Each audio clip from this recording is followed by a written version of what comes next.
তো hello everyone, welcome to my channel Subarna's blog. আজকে আমি তোমাদের সঙ্গে শেয়ার করতে যাচ্ছি কালী পুজোর ভিডিও। হ্যাঁ, অনেক দিনের ভিডিও করে রেখেছিলাম, তো শেয়ার করার টাইম পাইনি, এডিট করার ভয়েস দেওয়ার টাইম পাইনি। তো আজকে দেখো তোমাদের সঙ্গে শেয়ার করতে এসে পড়েছি। কালী পুজো উপলক্ষে আমাদের বাড়িতে তো প্রদীপ বানানো হয়, ওখানে প্রদীপ বানাচ্ছিল আমার বোন সকাল সকাল। তারপর আমি সকালে উঠে স্নান করে মানে উপাস থেকে স্নান করে ঠাকুর ঘরে চলে আসলাম। এখন ঠাকুর পুজো করছি। গোপাল স্নান করার, আমাদের তো গোপাল আছে, রাধাকৃষ্ণ আছে, তো ওগুলো মানে ঠাকুরকে স্নান করিয়ে ভালো করে পূজা করতে হয়। তো এখানে দেখো স্নান করিয়ে ঠাকুরকে তুলসী পাতা মানে পূজা যা করতে হয় ফুল দিয়ে সাজানো থেকে আরম্ভ করে গোপালের চরণে, ভগবানের চরণে তুলসী পাতা ফুল এগুলো দিয়ে পূজা করার জন্য মানে করে ফেললাম।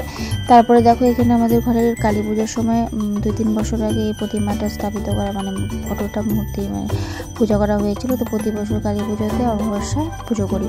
তো এখানে ভালো করে ঠাকুর ফটোটা একটু পরিষ্কার করে মুছে ক্লিন করে এখন পুজো মানে বসিয়ে নিলাম, টেবিলে তুলে বসিয়ে নিলাম। এখন এখানে তো মানে প্রদীপ পুজো করছি, মানে পুজো কি খিচুড়ি মানে কিছুটা রেখে দিব, তার জন্য পুজো প্রথমে একটু করে তারপরে রাত্রে যাবো আরও। তো এখানে মানে ফুল টুল দিয়ে সাজিয়ে কালীমার মন্দিরকে ফুল টুল দিয়ে সাজিয়ে ভিডিও করে রাখছি। তারপরে এখন ভোগের জন্য একটু বাসন্তী পোলাও রাঁধবো, মানে বিরিয়ানি পোলাও। তো এখানে দেখো আর পায়েস লুচি জন্য আটা মাখছিলাম, পায়েসও ওখানে হচ্ছিলো। এখানে দেখো পোলাও বসিয়ে দিয়েছি, তো প্রায় হওয়ার দিকে। এটা হওয়ার পরে একটু রসা বানাতে হবে। তো এখানে জল মানে পরিমাণটা একটু বেশি হয়ে গেছিলো, তো হওয়ার দিকে এখানে পায়েসও রেডি।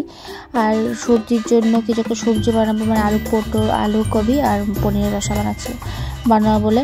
তো এখানে পুরি পুরো মানে ভাজা কমপ্লিট প্রায় হয়ে গেছিলো। তারপরে লাস্টে পুরি ভেজে তারপর সবজি চড়ানো হয়েছিল।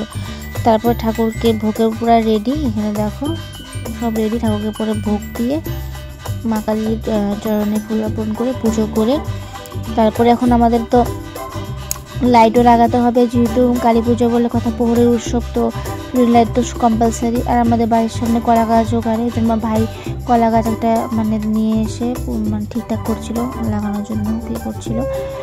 এখানে আমাদের রাস্তাটা এখানেও কাটছিল, কলা গাছ লাগাবে। তো ফাইনালি দেখো বহুত কষ্ট করে কলা গাছ লাগানো হয়ে গেছে। এখন উনি লাইটগুলো ফিট করছে আর আমি অল্প ঘুরে দেখছিলাম। এটা আমার বৌদি দেখো সুন্দর করে রঙ্গোলি বানিয়েছে, মানে পাড়াতে একটু ঘুরে দেখছিলাম কে কী রঙ্গোলি করলো, মানে আমিও করবো তো কলা গাছের নিচে, তাই ওখানে রঙ্গোলির জন্য ঘুরছিলাম। এটা আমাদের পাড়া। তো এখানে ফাইনালি আবির টেবিল রেডি হয়ে গেছি। এখানে রঙ্গোলি বানাচ্ছিলাম আমি, প্রদীপ দিয়ে মানে বানাচ্ছিলাম। অত সুন্দর হয়নি, যদি ব্লগ বসানো আমাদের রাস্তাটা সুন্দর মানে আবির বসতে চায় না। তো এখানে বানাচ্ছিলাম, মানে কোনো মতো কী হয় দেখা যাবে পরে। তো ফাইনালি দেখো বানানো কমপ্লিট হয়ে গেছে, প্রদীপটা উল্টো হয়ে গেছে, এবং মুখ করে করতে লাগছিলো, আমি বলছি। তো সন্ধ্যাবেলা সবাই রেডি হয়ে নিলাম, অল্প দেওয়ালি বলে কথা। তো ঘুরতে যাবো মানে মন্দিরে, আমাদের কালী মন্দিরে যাবো, ওখানে একটু প্রদীপ জ্বালিয়ে আসবো।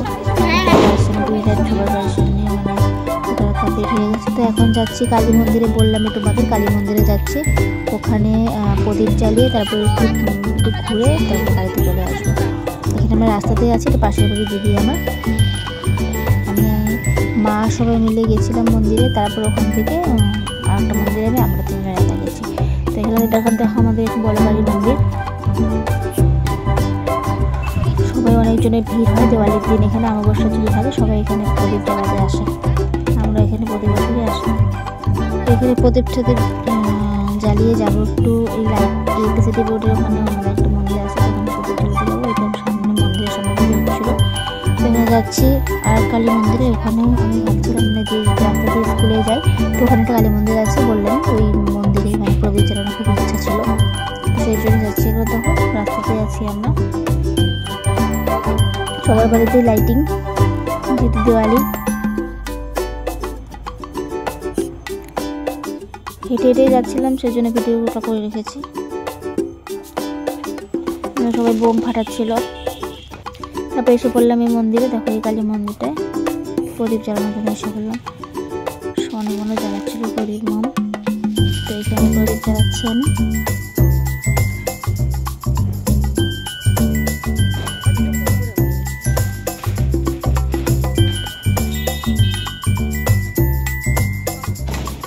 গেলে একটু ফটো ক্লিক করলাম।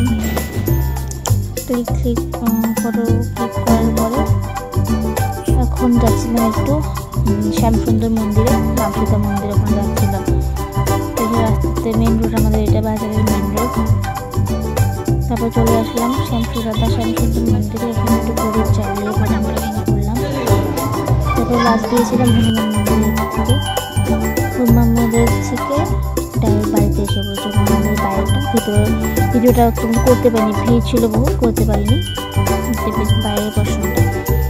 আর দিন গেলে ভিতরটাও দেখাবো তোমাদের, খুব সুন্দর। তো মন্দির থেকে ডাইরেক্ট চলে আসলাম বাড়িতে। এখন বাড়িতে এখানে একটু বাজি টাজি ফুটাচ্ছিলাম। তারপরে দেওয়ালিটা এভাবেই কাটলো আমার। ভিডিওটা করে রেখেছিলাম, পোস্ট করতে পারিনি, তো আজকেই করলাম পোস্ট। মানে ভয়েসও দিতে হয়, বহুত টাইম লেগে যায়, সেজন্য দিতে পারিনি। ভিডিওটা অনেকই করা থাকে, কারণ দিতেই মানে কি হয় এডিট করতে।